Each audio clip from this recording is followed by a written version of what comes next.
اور ان کے اینڈ میں وہ ضرور کچھ نہ کچھ ایک خلاصہ پیش کرتے ہیں، لیکن منٹو کا یہ نہیں ہوتا. جسے ہم انگریزی میں کہتے ہیں کہ ایک سڈن سٹارٹ ہوتا ہے اور ایک سڈن اینڈ ہوتا ہے. آپ نے خود انٹرپریٹ کرنا ہوتا ہے کہ اصل اس کی بات کا مقصد کیا تھا. اور یہ منٹو کی ایک اچھی بات ہے کہ وہ اپنے جو قارئین ہیں ان کو وہ ایک سمجھدار انسان سمجھتا ہے، جو کہ باقی جو بڑے رائٹرز ان کے یہاں یہ بات کام ہے. اور آپ دیکھ لیں کہ جس طرح یہ جو ان کے افسانے پارٹیشن کے جتنے بھی ہیں، مطلب پارٹیشن کے علاوہ بھی کھول دو، ٹھنڈا گوشت، توبہ ٹیکسنگ، اور اوپر نیچے درمیان، اور اس کے علاوہ کالی شلوار، اور اس طرح ان سب پہ مطلب یہ 7 کے قریب افسانے ہیں جن پر کیس باقاعدہ طور پہ کورٹ میں ان پہ چلے ہیں. اور بہت زیادہ اس کی وجہ سے ان کو مشکلات کا سامنا کرنا پڑا. اور یہ ان کی زندگی کی مطلب، اور میں نے ایک اور بات دیکھی کہ منٹو جتنا تحمل والا اور جتنا صبر والا انسان ہے اتنا شاید کوئی اور انسان نہیں ہو سکتا، کیونکہ اس نے اپنی زندگی میں اتنی بری چیزیں دیکھی، اتنے تلخ ترین تجربات دیکھے، لیکن اس کے باوجود بھی اتنا ثابت قدم رہا. اور اس کی تحریر میں کہیں بھی اس نے اپنی ذات کے حوالے سے نہیں لکھا کہ مجھے یہ مشکل پیش آئی یا مجھے یہ مشکل پیش آئی، اس طرح کہیں بھی نہیں تھا.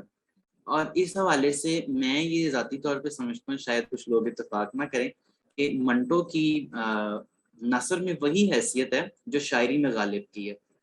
اور غالب کے حوالے سے اور منٹو کے حوالے سے ایک چیز جو بہت ملتی جلتی ہے وہ میں آپ کو آج بتاتا ہوں. اس میں جو غالب کے اوپر ایک فلم بنی تھی، اس کی جو ایک جو اسکرپٹ تھی وہ منٹو نے لکھی تھی. اور منٹو کے مضامین میں بھی 6 سے زائد ایسے مضامین ہیں جو انہوں نے غالب پر لکھے. مطلب 300 اور جس طرح میں نے بتایا تھا کہ 34 کے قریب جو ان کے افسانے ہیں اس میں سے اکثر کے نام جو ہیں انہوں نے وہ غالب کے اشعار سے مستعار لیے ہیں.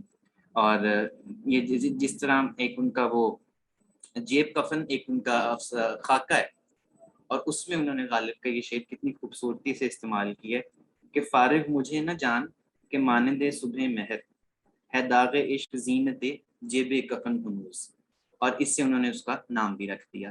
اسی طرح ان کا ایک اور ان کا خاکہ ہے جس کا عنوان مرلی کی دھن ہے، جس کی بات آپ نے پہلے کی. اور جو آپ کہہ رہے تھے کہ وہ اپنی دوست مطلب منٹو ایگزیکٹلی پارٹیشن کے فوراً بعد یہاں نہیں چلے آئے تھے، غالباً 1 سال کے بعد ادھر آئے تھے. اور اس کی وجہ یہ تھی کہ ان کے جو دوست تھے اداکار شیام، وہ ان کے ساتھ کافی زیادہ ان کی انبن ہو گئی تھی. جب ان کا ایک مکالمہ اس بات پر ہوا تھا، انہوں نے کہا تھا کہ اگر میں کچھ کہوں ہندوؤں کے خلاف تو کیا تم مجھے قتل کر دو گے؟ تو اس نے کہا تھا کہ ہاں میں تمہیں ضرور قتل کر دوں گا. تو وہاں سے غالب کا احساس ہوا، وہ معذرت منٹو کا احساس ہوا، اور وہ ادھر پاکستان چلے آئے. اور یہ جو چیز ہے یہ باقاعدہ میرے خیال میں جو اشوک کمار کا جو خاکہ ہے نا، آخری ملاقات ان کی وہاں اشوک کمار سے ہی تھی، اس میں تو انہوں نے باقاعدہ طور پہ یہ چیز لکھی ہوئی ہے. اور مطلب اس میں یہ مطلب پتہ لگتا ہے کہ اب منٹو یہاں آ کر بھی مطلب کہ جو ان کو یہی پتہ ہی نہیں لگ رہا تھا کہ میں وہ یہ سوچتے تھے کہ میں ہندوستان کا افسانہ نگار ہوں یا کہ میں پاکستان کا افسانہ نگار ہوں. اور بہت سے لوگ کہتے ہیں کہ منٹو کو مطلب وہ فیور میں نہیں تھے کہ تقسیم ہو 1947 کی، لیکن اس میں کوئی ایسی سچی بات نہیں ہے. منٹو کیونکہ جو افسانہ نگار ہوتے ہیں یا جو تخلیق نگار ہوتے ہیں کسی بھی حوالے سے، وہ بہت حساس لوگ ہوتے ہیں. اور جس طرح آپ نے بات کہی کہ ان کے دل، وہ جو آپ نے کہا کہ وہ بہت زیادہ تکلیف میں تھے، انہوں نے کہا کہ 1 لاکھ مسلمان یا 1 لاکھ ہندو نہیں، 2 لاکھ انسان مرے ہیں. تو وہ جو ایک پورا تقسیم کا جو ایک روگ تھا جو ان کے دل پہ تھا، وہ اس سے بہت زیادہ متاثر تھے. اور وہ اس کشمکش میں ہی رہے 8 سال پارٹیشن کے بعد. اور اس میں کہیں ایسی بات نہیں ہے کہ انہوں نے، اگر آپ نے وہ پڑھا ہو صبح استقلال کے نام سے شاید افسانہ ہے شروع میں یا کچھ اس طرح، اس میں بھی انہوں نے اس کی باقاعدہ وضاحت کی ہوئی ہے. اور جو مرلی کی دھن خاکہ ہے اس میں بھی انہوں نے شروع میں اس بات پہ بڑی لمبی بحث کی ہے، حالانکہ ہے تو وہ خاکہ، لیکن انہوں نے بہت لمبی اس پہ بحث کی ہے کہ میں ایک ہندوستان کا افسانہ نگار ہوں یا پاکستان کا افسانہ نگار. تو طلحہ آپ کچھ کہنا چاہ رہے تھے؟ ہاں، میں بس یہ کہنا چاہ رہا تھا کہ ایک اگر اوور آل دیکھیں تو جو ایک چیز لگتی ہے منٹو کے ادب سے، اس کو اگر ہم سم اپ کرتے ہیں تو وہ حالت انکار کا منکر تھا اور حالت اقرار کا پیغمبر تھے. تو پورے اگر اس کو دیکھا جائے تو وہ کہتے تھے کہ خود جو ایک چیز جو لگتی ہے نا کہ اگر ایک کمزوری ہمارے یہاں کیا ہوتا ہے کہ ہم اگنور کر دیتے ہیں. اگر کوئی غلطی ہو تو ہم یا تو اس پہ ڈٹ جاتے ہیں یا اگنور کر دیتے ہیں, لیکن اپنی کمزوری اور اپنے آپ کو ٹٹولنا سب سے بڑا مشکل کام ہے. تو وہ کہتے تھے کہ اقرار کرو. خود بھی وہ کرتے ہیں کہ ایک معاشرہ اگر اقرار کرے گی اپنی غلطیوں کا, اس کا ازالہ کرے گی تو تب کچھ ٹھیک ہوگا, نہیں تو پھر تو جب آپ اقرار نہیں کریں گے تو چلے گا کیسے. تو وہ کہتے ہیں کہ وہ حالت انکار کا منکر اور حالت اقرار کا پیغمبر کا. Thank you. بالکل میں آپ کی اس بات سے اتفاق کرتا ہوں, اور اس میں منٹو کا جو کمال ہے وہ یہ ہے کہ وہ مشاہدہ ان کا بہت زبردست ہے, اور اسی مشاہدے اور تجربے کی بدولت انہوں نے لکھا ہے جو لکھا ہے. مطلب کہ جو ایک کبھی کبھی ایسا بھی لگتا ہے بعض افسانوں میں کہ جو زبان کا جو چٹکارا ہے نا وہ اس طرح کا نہیں ہے جس طرح ہونا چاہیے تھا, لیکن وہ جو ایک سٹوری کا جو تھیسس ہوتا ہے اور جو کریکٹر ہوتے ہیں وہ اتنے زبردست ہوتے ہیں کہ یہ جو تھوڑی بہت کمیاں ہوتی ہیں خود بخود اگنور ہو جاتی ہیں. جس طرح ٹھنڈا گوشت میں آپ نے وہ ان کے جو مکالمے پڑھے ہیں ایشور سنگھ اور اس کے کلونت کور کے, تو آپ نے دیکھا کہ وہ جو گالیاں انہوں نے استعمال کی ہیں اور وہ کتنا وہ پڑھ کے کسی حد تک لطف تو آتا ہی ہے. اور وہ انہوں نے کہا تھا شمیم حنفی صاحب نے کہ کسی بھی زبان کی جو تخلیقی قوت کا اظہار ہوتا ہے وہ سب سے زیادہ اس کی گالیوں میں ہوتا ہے. تو اس سے وہ جو افسانہ ہے وہ اتنا زبردست ہے, اس کا ایک پہلو تقسیم ہے, دوسرا پہلو ظاہری بات ہے زبان ہے جتنی زبردست ایک وہ سکھوں والی انہوں نے استعمال کی ہوئی ہے اور باقاعدہ جو اس میں وہ گالیاں استعمال کی. تیسرا جو مجھے اس میں سب سے ایک دلچسپ بات لگتی ہے وہ ایشور سنگھ اور کلونت کور کی آپس کی جو ایک اٹیچمنٹ ہے نا وہ ہے. اور وہ اس کو اس بات سے کوئی پرواہ نہیں ہے کہ اس نے وہ جو چیزیں لوٹی ہیں ٹرینوں سے اور مسلمانوں سے وہ اس کے لیے لے کے نہیں ہے, لیکن اس کو اس بات کا افسوس ہے کہ اس نے میرے ساتھ بے وفائی کی ہے اور اس نے مطلب کچھ اس طرح کا حرکت کی ہے اس دوران. لیکن جب اس کو اینڈ پہ پتہ لگتا ہے اور تو وہ بہت زیادہ اتنا وہ ایموشنلی, حالانکہ منٹو نے بیان نہیں کیا لیکن کیونکہ ہم اتنا کھو جاتے ہیں تو ہم اس کو خود سے انٹرپریٹ کر سکتے ہیں کہ جو کلونت کور پہ جو بات گزری ہوگی جو اس پہ گزری ہوگی ایک عورت ہونے کی حیثیت سے وہ کتنی ایک دردناک کیفیت میں ہوگی اس وقت. تو اب میں چاہوں گا اگر شہر بانو ہمارے ساتھ موجود ہیں تو وہ کچھ نہ کچھ ضرور کہیں اور ہمیں بتائیں کہ منٹو ان کے لیے کیا ہے, انہوں نے منٹو کو کیسا پایا ہے اور وہ کیوں یہ سمجھتی ہیں کہ 2021 آج منٹو کے فوت ہونے کے تقریباً 66 سال بعد بھی منٹو کو پڑھنا ضروری کیوں ہے, اور ہم لوگوں کے لیے خاص طور پہ پڑھنا ضروری کیوں ہے. السلام علیکم, بہت شکریہ عمیر اور طلحہ, بہت ذہین آپ لوگوں نے ماشاءاللہ گفتگو کی. منٹو کے میں نے اپنے طور پہ جو پوائنٹس بنائے تھے اب میں سمجھتی ہوں کہ ان کو زیادہ مطلب اب وہ بکھر چکے ہیں. پہلے وہ بڑے آرگنائز تھے لیکن ماشاءاللہ آپ لوگوں نے کافی مختلف پہلو اس کے دیکھے ہیں, تو جس کی وجہ سے میں بھی چاہتی ہوں کہ آپ لوگوں نے جو گفتگو کی ہے اس کو ہی آگے لے کر چلوں. تو آپ نے ایک بات کی تھی مشاہدے کی کہ تجربے اور مشاہدے کو زیادہ ترجیح دی ہے منٹو نے تخیل یعنی امیجینیشن پر. تو میں اس کو ایسا سمجھتی ہوں کہ منٹو کے جو افسانے ہیں وہ علمی ہونے کی بجائے زیادہ تر آگہی کے افسانے, اور جو آگہی ہے وہ علم کا اونچا درجہ ہے. کیونکہ آپ کے پاس اگر علم ہے اور آپ کو اویئرنیس نہیں ہے اپنے ارد گرد کی, اپنی سراؤنڈنگس کی, تو پھر آپ اس طرح سے سروائیو نہیں کر سکتے اس معاشرے میں. جیسا کہ طلحہ نے بھی کہا کہ انکار جو ہے نا, انکار مت کریں اپنے ہی غلطیوں سے یا اپنے معاشرے میں جو آپ کو بری چیزیں لگ رہی ہیں, جتنا آپ ان کے اوپر پردہ ڈالیں گے اتنا ہی وہ بڑھتی جائیں گی. جیسے کہ ہمارا اگر کوئی ڈپریشن ہے اس کو ہم جتنا اگنور کریں گے وہ اتنا ہی بڑھتا جائے گا, اتنا ہی خطرناک ہوتا جائے گا. تو منٹو اس لیے بھی اہم ہے کہ انہوں نے اس چیز کو کہا کہ جسٹ ایکسپریس اٹ جیسے وہ ہے, بجائے اس کے کہ اس کو آپ دبائیں جس سے وہ مرض بڑھے. ٹھیک ہے. دوسری بات میں منٹو کے بارے میں یہ کہنا چاہتی ہوں کہ ان کے جو کردار ہیں جیسے کہ ایشور سنگھ کو لے لیں یا کلونت کور کو لے لیں, یا پھر وہ جو بو افسانے میں ایک خاتون ہے جو کہ گھاٹن خاتون ہے جو کام کرتی ہے, تو اس سے ان کی مراد وہ واحد خاتون نہیں ہے. وہ مرد اور عورت تو ایک طبقاتی جدوجہد میں رہے ہیں, مگر عورتوں کے اندر جو طبقات ہیں جن میں طوائف بھی آ جاتی ہے, جن میں ایک ڈاکٹر بھی آ جاتی ہے, ایک بیوروکریٹ بھی آ جاتی ہے, ٹھیک ہے نا, ان طبقات کو وہ ریپرزینٹ کرتی ہے. جو ایک کیریکٹر ہے وہ اس پورے طبقے کو ریپرزینٹ کرتا ہے منٹو کے افسانے میں, اور ان کی پوری جو حالات زندگی ہے وہ آپ کو اس ایک کیریکٹر سے پتا چلتی ہے.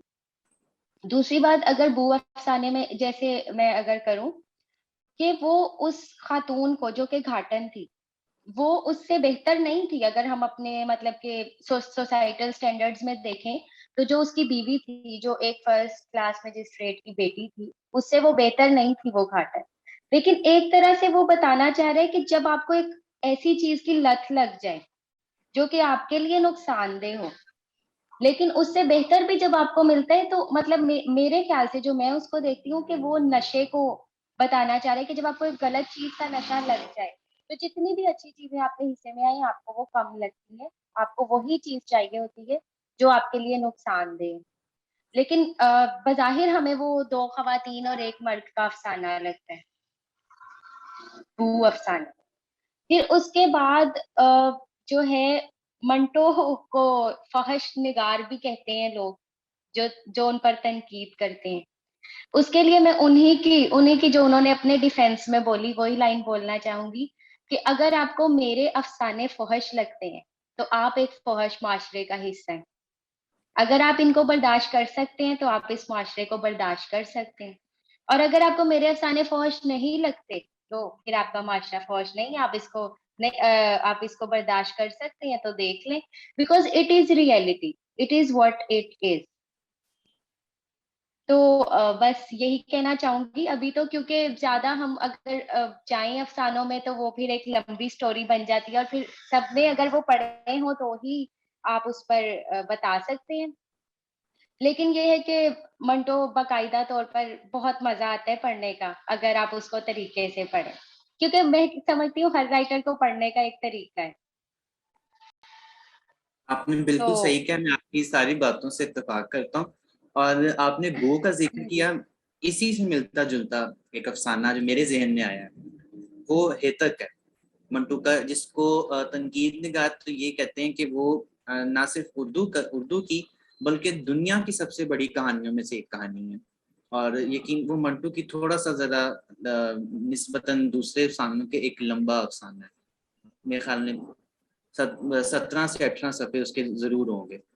اور اس میں جو انہوں نے ایک طوائف کا جو کردار جو پیش کیا ہے سوگندھی کا, اور اس میں 3 مطلب اس کے جو ایک کہنا چاہیے ٹرننگ پوائنٹس آتے ہیں, وہ پڑھنے کے حوالے سے اتنا زبردست اور اتنا گہرا افسانہ ہے نا کہ کوئی شاید تصور نہیں کر سکتا. اور اس کو پڑھ کے جو منٹو کے بارے میں دوسری باتیں سنی ہوئی تھی کہ جس طرح ان کا جو آنا جانا گزار حسن میں تھا اور ان جگہوں پہ, تو وہ سچ ثابت ہوتی ہیں, کیونکہ جس طرح میں نے کہا کہ منٹو کی یہاں مشاہدہ غالب ہے, تجربہ غالب ہے بجائے ایک امیجنیشن کے. جس طرح انہوں نے اس طوائف کے وہ کمرے کی پوری ایک مطلب حالت بیان کی ہے کہ شیشہ کہاں رکھا ہوا ہے, کتا کدھر بیٹھا ہوا ہے, اور وہ سارا, اور وہ پھر وہ آئینے کہاں لگے ہوئے ہیں چھوٹے چھوٹے, اور پھر اس میں جو انہوں نے خاص طور پہ جو اس کے پلنگ کو جس طرح بیان کیا ہے, اور یہ سارا کچھ کر کے اس کی غربت کو اور اس کی غلاظت کو جس طرح بیان کیا ہے, جس گندے ماحول میں وہ بیچاری رہ رہی ہوتی ہے سوگندھی. لیکن پھر بھی آپ دیکھیں, ایک بات آپ نے پہلے کہی ہے, آپ نے بو کا ذکر کیا کہ ایک جو گندی لت اس کو پڑ گئی تھی, اس کی وجہ سے اس نے اپنی مجسٹریٹ کی بیوی جو اس کی بیٹی تھی اس کو قبول نہیں کیا, لیکن ایک دوسری لڑکی جو نسبتاً کسی حد تک کم تر ہے اس کو قبول کر لیا. منٹو کے سارے افسانوں میں میرے نزدیک جتنا میں نے پڑھا ہوگا, ظاہر بات ہے 237 کہانیاں تو میں نے نہیں پڑھی, لیکن جتنی میں نے پڑھی ہوئی ہیں میں نے یہ دیکھا ہے کہ منٹو نے مردوں کو بہت زیادہ جو ہے نا کرٹیسائز کیا ہوا ہے, شہوت کے حوالے سے بھی اور معاشرے کی دوسری برائیوں کے حوالے سے بھی. عورت کو انہوں نے کہیں نہ کہیں, جس طرح میں نے پہلے کہا تھا کہ شاید اس گند میں مبتلا دکھایا ہو, لیکن انہوں نے عورت کو پھر اپنے پاؤں پر اپنے ایک جس کو ہم آپ کہتے ہیں کہ عزت نفس کے لیے کھڑا ہونا بھی سکھایا, جس کی میں بات کر رہا جیسے تھا. طلحہ نے بھی بات کی کہ وہ اصل میں اس کے اندر اس کا غم, اس کی تکلیف دکھانا چاہ رہے ہیں, نہ کہ اس کا کیریکٹر دکھانا چاہ رہے ہیں کہ جی یہ دیکھیں جی ایسی عورتیں آج کل معاشرے میں. یہ بات نہیں ہے, وہ باقاعدہ طور پر اس کی تکلیف اور اس کی وہ وجوہات جس کی وجہ سے وہ یہاں تک پہنچی ہے ان کو بیان کرنا چاہتے ہیں. بے شک. اور سگندھی کا جو میں آپ کی جس کریکٹر کی بات کر رہا تھا، تو جس طرح مطلب پہلے اس کو ایک شخص سے محبت ہو جاتی ہے، لیکن بعد میں جب وہ ایک خریدار، اس میں مجھے وہ ڈائلاگ بڑا پسند ہے، میں ضرور سنانا چاہوں گا. وہ جب مطلب اس کو لینے آتا، آپ نے تو پڑھا ہوگا، تو وہ جب اس کو لینے آتا ہے اس گاڑی میں اس کے گھر سے، اور وہ جو ایک ان کا کانٹریکٹر ہوتا ہے وہ بتاتا ہے، اب میں وہ الفاظ استعمال نہیں کر سکتا جو منٹو نے کیے ہیں، اور یہ بھی دیکھیں ایک ابھی تک ہم 70 سال بعد بھی اس جھجک میں ہیں کہ ہم وہ نہیں بول سکتے. یہ کہیں کسی حد تک یہ میری بزدلی ہے اور میں اس کو قبول کرتا ہوں.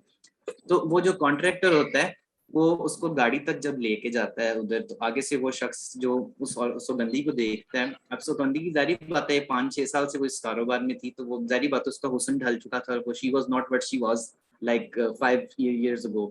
تو وہ اب انگریزی بھی ہمیں بولنی چاہیے تاکہ جو لوگ دوسری سوسائٹیز کے ہمارے ساتھ ہیں ان کو یہ نہ لگے کہ ہم کو جاہل لوگ ہیں، ہم انگریزی بھی بول سکتے ہیں.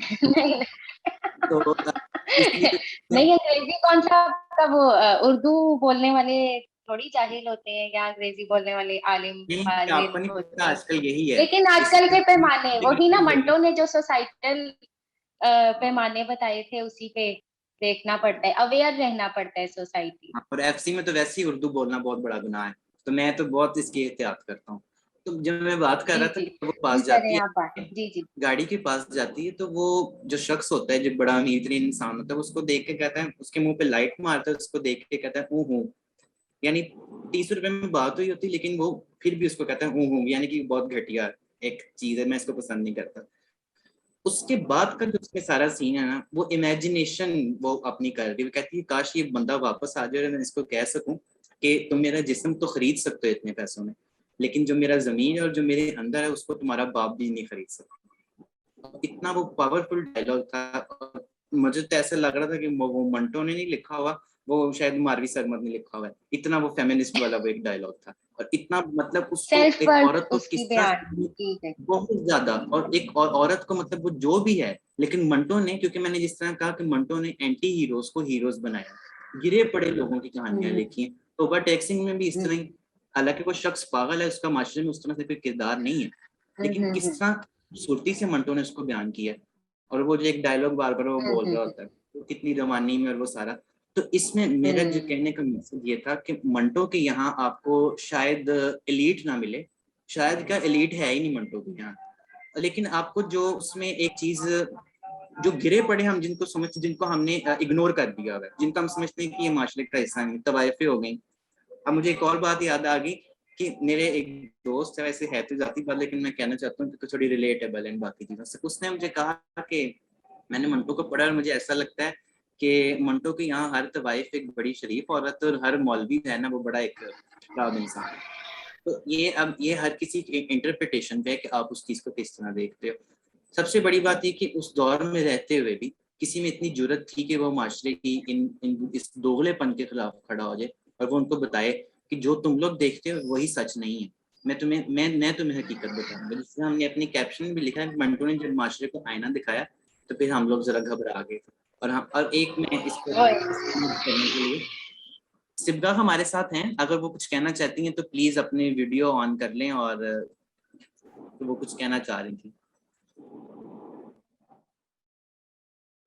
السلام علیکم آپ سب کو، میری آواز آ رہی ہے؟ جی بالکل آ رہی ہے. میں نے آپ لوگوں کی ساری گفتگو سنی جو کہ بہت اچھی تھی اور مجھے اس میں بہت کچھ سیکھنے کو ملا. لیکن میرا ماننا یہ ہے کہ جو چیز سچی ہوتی ہے نا ہمارے معاشرے میں، وہ ہمیشہ کڑوی لگتی ہے. ایک بہت مشہور کہاوت ہے کہ نیم کے پتے کڑوے ہی صحیح، خون ضرور صاف کرتے ہیں. سیم یہی نظریہ میرا منٹو کی باتوں پہ، ان کی لکھی ہوئی کہانیوں پہ، تحریروں پہ، افسانوں پہ. ہمارا معاشرہ ایسا ہے کہ جس میں نا کوئی چیز سچی ہے نا تو اس پہ بہتان لگا کر اس کو دبانے کی کوشش کی جاتی ہے. جیسے کہ منٹو تھا، وہ ایک کڑوا سچ تھا. کبھی لوگ اس کے الفاظ کے چناؤ پہ بات کر دیتے تھے، کبھی ان کی باتوں میں گالیوں کا ذکر کر کے کہ بھئی یہ بندہ تو گالیاں دیتا ہے، یہ تو بہت برا ہے. ان سب لوگوں سے میرا یہ سوال ہے کہ کیا ہم یہ سب نہیں کرتے ہیں؟ ان کی باتوں کی گہرائی میں کوئی بھی نہیں جاتا، انہوں نے جو باتیں کی یا جو کچھ بولا، لیکن ایک معمولی چیز جو روزمرہ ہو رہی ہے، جو ہر انسان کر رہا ہے، اگر وہ کوئی افسانہ نگار بیان کر رہا ہے تو اس میں کیا حرج ہے؟ ہم ہمیشہ سے یہ دیکھتے ہیں کہ کوئی شخص ہے جو منٹو کو پڑھتا ہے تو اس کا اگلی بات یہ ہوتی ہے کہ بھائی یہ بندہ تو گالی دے رہا ہے، ٹھیک ہے، اس کا مطلب ہے کہ خراب ہے۔ ہم میں سے کتنے لوگ ہیں جو گالیاں نہیں دیتے ہیں؟ معاشرے کی سچائی ٹیڑھے الفاظ میں بیان کی جائے یا اس کو شکل لپیٹ کر بتائی جائے، برائی تو برائی رہے گی۔ لیکن بدقسمتی سے ہم اس معاشرے میں ہیں کہ جہاں برائی جو اڑان پکڑ لیتی ہے تب اس کو ٹھیک سمجھا جاتا ہے۔ وہ سمجھ لیتے ہیں کہ ایک چیز جو ہر شخص کر رہا ہے وہ چیز بالکل ٹھیک ہے۔ بالکل اسی طرح منٹو کی آپ لوگوں نے باتیں کی، طوائف والی باتیں کی، وہ باقی ساری باتیں کی، لیکن آپ لوگوں نے منٹو کا ایک یہ پہلو نہیں پڑھا جو انہوں نے غربا کے اوپر لکھا تھا۔ ان کی ایک بات ہے کہ تم لوگ غربا کے مسائل پر ہنستے ہو، مگر کیا تمہیں یہ معلوم نہیں کہ اگر درخت کا نچلا حصہ مردہ ہو رہا ہے تو کسی روز بلائی حصے کے بوجھ کو برداشت نہیں کر سکتا؟ کیوں ہمارے معاشرے میں تمام لوگ یہ سب نہیں پڑھتے ہیں؟ کیوں ان کے تمام تر وہی افسانوں کا ذکر کیا جاتا ہے جن کے اندر کنٹروورسی ہے، تنقید ہے؟ آج تک یہ ساری باتیں جو ان کی عورتوں پہ تھیں یا غربا پہ تھیں، یہ کیوں مشہور نہیں ہوئی ہیں؟ ہمیشہ سے ان کی وہ باتیں جن میں تنازع ہے، ہمیشہ سے انہی باتوں نے اڑان پکڑی ہے۔ منٹو کی ایک کتاب ٹھنڈا گوشت، اس کے بارے میں آپ لوگوں نے کافی ذکر کیا، اس پہ تو جو میں نے پڑھا کہ شاید اس پہ کیس بھی ہو چکا تھا، تو انہوں نے اس کیس کے دوران یہ کہا تھا کہ یہ وہ الفاظ ہیں جو میں اپنی کہانیوں میں لکھتا ہوں، جو یہ وہ الفاظ ہیں جو اس معاشرے کی سچائی کو بیان کرتے ہیں اور اس معاشرے کو بے نقاب کرتے ہیں۔ اگر یہ لوگ یہ کہانیاں نہیں برداشت کر سکتے تو معاشرے کو کیسے کر لیتے ہیں؟ میں تو بس معاشرے کو اپنے الفاظ سے بے نقاب کر رہا ہوں، اور ان کی یہ بات میرے لحاظ سے تو 100% سچ ہے۔ جہاں تک ان کے افسانوں کی بات ہے تو عمیر نے بھی یہ بات کی تھی کہ منٹو کہتے ہیں کہ افسانہ مجھے لکھتا ہے، میں افسانے کو نہیں، ٹھیک ہے۔ یہ ایک بہت گہری بات ہے، کیونکہ آپ کا اپنے اوپر بہت کامل اعتماد ہونا چاہیے اپنے بارے میں اتنی بڑی بات کرنے کے لیے۔ تو میرے خیال سے تو منٹو ایک سچ ہے، ایک سچ کا اسی پر آپ کی بات کاٹ رہا ہوں، مجھے ایک بات یاد آئی کامل اعتماد سے۔ منٹو نے اپنی زندگی میں اپنی قبر کے کتبے تیار کروا لیے تھے، شاید ان کو پتا تھا کہ انہوں نے اتنی جوان عمری میں اس دنیا سے چلے جانا ہے۔ تو ایک جو کتبہ بھی ان کی قبر پہ لگا ہوا ہے، وہ اس پہ لکھا ہوا ہے کہ یہ سعادت حسن منٹو کی قبر ہے، جو آج بھی یہ سمجھتا ہے کہ اس کا نام لوہے جہاں پہ حرف مقرر نہیں تھا۔ لوہے جہاں، جس طرح اقبال کے شعر میں ہے کہ کی محمد سے وفا تو نے تو ہم تیرے ہیں، یہ جہاں چیز کیا ہے لوہ و قلم تیرے ہیں۔ تو لوہ جس پہ قسمت لکھی جاتی ہے اور حرف مقرر غلط لکھا ہوا لفظ۔ جی کتنی گہری بات ہے کہ منٹو آج بھی یہی سمجھتا ہے کہ اس کا نام لوہے جہاں پہ حرف مقرر نہیں تھا۔ اور دوسرا کتبہ جو انہوں نے اپنی زندگی میں تو تیار کرایا تھا، جو ان کی خواہش تھی کہ ان کی قبر پہ لگتا، وہ اب سنیں کیا ہے۔ اور بہت گہری بات ہے اس میں، اس کو اس کی جو ظاہری معنویت ہے اس کے لحاظ سے نہ سمجھیے گا، اس میں جو ایک اس کا چھپا ہوا پہلو ہے اس کو سمجھنے کی کوشش کیجیے گا۔ وہ کہتا ہے کہ یہ سعادت حسن منٹو کی قبر ہے، یہ کتبہ ہے جو قبر پہ لگتا ہے۔ وہ کہتے ہیں یہ سعادت حسن منٹو کی قبر ہے جس میں فن افسانہ نگاری کے سارے اسرار و رموز دفن ہیں۔ منٹو آج بھی منو مٹی تلے یہ سوچتا ہے کہ وہ زیادہ بڑا افسانہ نگار ہے یا اس کا خدا۔ اب اس کو ظاہری بات تو اس کو دیکھتے ساتھ ہی اس وقت کے مولویوں نے تو شور مچا دیا تھا، لیکن اس میں جو چھپی ہوئی چیز ہے وہ ایک شخص کا اپنے اوپر اعتماد ہے کہ میری جو تخلیقی قوت ہے وہ اتنی زبردست ہے کہ میں کچھ بھی لکھ سکتا ہوں۔ ظاہری معنویت سے یہ ایک جس طرح ہم تو پکے مسلمان ہونے کے لیے فوراً فتویٰ جو آج کل لگاتے ہیں وہ ابھی بھی لگ سکتا ہے، لیکن جس طرح میں نے کہا کہ چھپے ہوئے پہلو کو دیکھنا چاہیے، اور کتنی ایک بڑی چیز تھی اور ایک شخص کا کتنا اعتبار تھا اپنی ذات پر جو اس نے اتنی بڑی بات کہہ دی۔ اور آپ یہ افسانہ پڑھ کے دیکھیں، آپ کو یہ بات یہ ثابت بھی ہوگی۔ جی طلحہ۔ میں یہ کہہ رہا تھا کہ اپنے بارے میں جب اس نے کہا کہ شاید سعادت حسن مر جائے لیکن منٹو زندہ رہے، تو ایسا ہی ہوا کہ شاید مشکل ہے کہ مطلب منٹو کے نام سے ابھی تک جانا جاتا ہے۔ اور دوسری بات جو سبحانی کی کہ اور میرے خیال میں یہ ایک سب کے درمیان ایک کلیکٹو چیز تھی، منٹو ان چیزوں کو باہر لے کے آتے ہیں جن کے بارے میں بات کرنا ابھی تک عجیب سمجھا جاتا ہے، اور دوسری جو ایک اعتراض کے حوالے سے کہا جا سکتا ہے کہ وہ طوائفوں کی بات کیوں کرتا ہے, وہ ان لوگوں کی بات کیوں کرتا ہے, تو وہ اس لیے کرتا ہے کہ وہ آپ کو ان لوگوں کے بارے میں پتہ نہیں دیتا کہ آپ جائیں اور دیکھیں, بلکہ وہ آپ کو یہ بتاتا ہے کہ وہ لوگ رہتے کس حال میں, ان کے حالات کیا ہیں, ان کے مسائل کیا ہیں, وہ بھی انسان ہے. مطلب ان کی وہ یہ فرق نہیں کرتا کہ ہندو کون ہے, مسلمان کون ہے, یا کوئی اور کون ہے. اس بات پہ اگر کسی کو ہو تو میں معذرت چاہوں گا, لیکن یہ منٹو کی چیز میں یہ ہے کہ وہ سب کا انسان سمجھتا ہے. اور میرے خیال میں یہی اس کے سب سے بڑی خوبی ہے کہ, اور جو اس کو بے دوسرے شک افسانہ نگاروں سے ممتاز بناتی ہے. جیسے لیکن ان کی جو ایک سملیرٹی ہے وہ عصمت چغتائی کے افسانے اگر ہم پڑھے, لحاف ہو گیا, یا جو میں ان کے پہلے پڑھے تھے نام یاد ہے, لیکن ان کی اور جو منٹو ہیں ان کے درمیان اچھی خاصی سملیرٹیز ہیں. وہ بھی ایسی چیزوں کو ڈسکس کرتی ہیں. مطلب ایک بولڈ افسانہ نگار ہے وہ بھی, جس میں طرح کے آپ نے لحاف کا ذکر کیا تو میرے ذہن میں ایک بات آئی, میں وہ بھی بتانا چاہتا ہوں. منٹو نے جو کچھ لکھا ہے وہ بالکل اس کے لیے شرمسار نہیں تھے. اس کو مگر میں بزبانی انگریزی کہتا ہوں کہ وہ ان اپولوجیٹک نہیں تھے اپنے لٹریچر کے لیے. تو وہ یہی ایکسپیکٹ کرتے تھے باقی لوگوں سے. اب جس طرح وہ لحاف پہ بات کر رہے تھے ایک دفعہ عصمت چغتائی کے ساتھ, تو اب وہ لحاف بھی آپ کو پتہ ہے کہ اس کا جو ایک اس میں جو ہومو سیکشولیٹی والا ایک جو فیکٹر ہے, باقی چیزیں وہ عصمت چغتائی نے جو اپنے طریقے سے بیان کی ہیں, تو اس میں وہ عصمت چغتائی سے بات کرتے, تو ظاہری بات ہے اس کے آخری صفحات میں تو کچھ اس طرح کے سینز ہیں. تو وہ جب آخری صفحات تک پہنچے نا منٹو اور عصمت چغتائی, تو عصمت چغتائی کے چہرے پہ لالی آ گئی. تو منٹو نے کہا کہ دھت تیری کی, یہ بھی عورت نکلی, کہ یعنی کہ اس سمجھ رہے ہیں نا آپ میری بات. تو اس طرح سے منٹو وہ جو اب جس کو اس طرح اگر ہم سم اپ اس کو تھوڑا کریں اور شہر بانوں کی بھی رائے لے لیں, اور پھر اگر کوئی اور بھی بات کرنا چاہتا ہے تو ہم اس کو بھی موقع دے دیتے ہیں. اور اگر زیادہ طویل آپ نے بات نہیں کرنی تو آپ چیٹ میں لکھ سکتے ہیں, میں آپ کے لیے پڑھ دوں گا. شہر بانو آپ کچھ کہہ دیں جلدی سے, پھر ہم اس کو ختم کریں. جی میں سبغا کی بات سے ہی آگے بات کرنا چاہتی تھی, لیکن پھر میں نے ان کی بات کاٹی نہیں. منٹو نے خود بھی یہی کہا ہے کہ میں سوسائٹی اور معاشرے کی چولی کیا اتاروں گا جو ہے ہی ننگی, اور میں اس کو کپڑے پہنانے کی کوشش بھی نہیں کروں گا کیونکہ یہ میرا نہیں درزیوں کا کام. اور پھر وہ کہتے ہیں کہ لوگ مجھے سیاہ قلم کہتے ہیں, لیکن میں تختے سیاہ پہ سفید قلم سے لکھتا ہوں تاکہ اس کی سیاہی جو ہے وہ مزید نمایاں ہو جائے.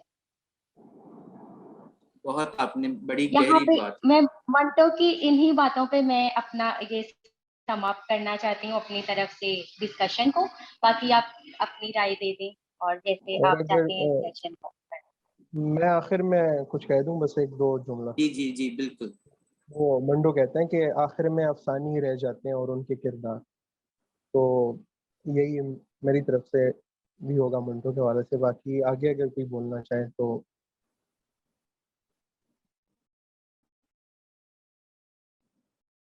طلحہ آپ نے اپنی بات کر لی ہے؟